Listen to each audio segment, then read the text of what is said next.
New Zealand occupies an interesting geostrategic position. Our geographic security situation is interesting. We are incredibly isolated, one of the most isolated countries in the world. In many ways, this is a defence asset. Most military forces lack the logistical capacity to pose a serious threat to us. And to the extent that they can, it would take a long time, and we would probably see them coming. Just getting a strong military force to our shores is extremely difficult logistically. Our isolation is a security asset. We have no immediate neighbours. Surprise attacks are very unlikely. We have little in the way of air defences, but most countries would not be able to get their fighter jets anywhere near our airspace. The few that could would have to use aircraft carriers or tanker aircraft, extremely valuable military assets which are not very numerous and would most likely not be expended on a low priority target like New Zealand. Our isolation means that most countries have no reason to attack us. We have no land borders, so we don't have to worry about land disputes.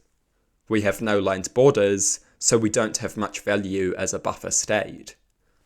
Attacking us is very unappealing.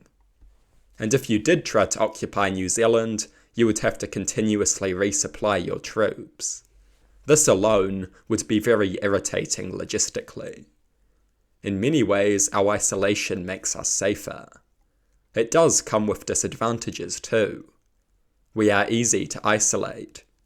An enemy military force could send a handful of submarines down here and start intercepting shipping. They could place us under siege. An asset can become a liability.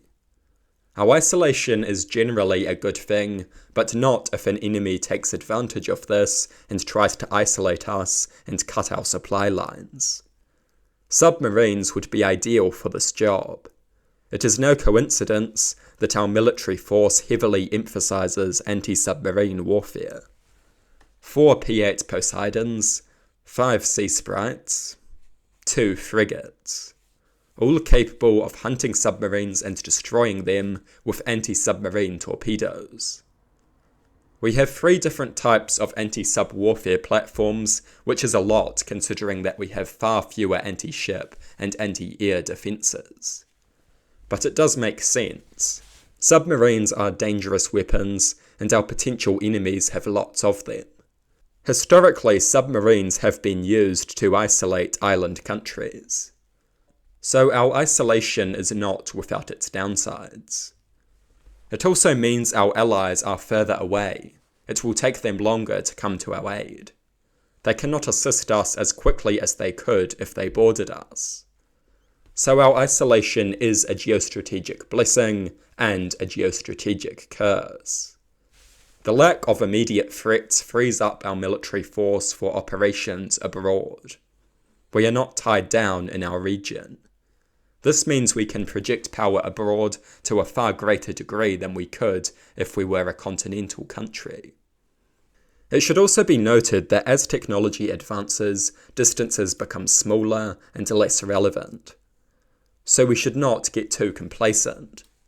Military hardware is always becoming more advanced, but most countries cannot afford that kind of hardware. Long-range missiles, large tanker aircraft, most countries cannot afford these things, so distance still provides a certain level of security, even if it is more limited than it once was. Our geostrategic position is very interesting. We would be wise to take this issue seriously. The international order is brutal and unpredictable. Recent events in Eastern Europe and the Middle East have made that very clear. We must never take our security for granted.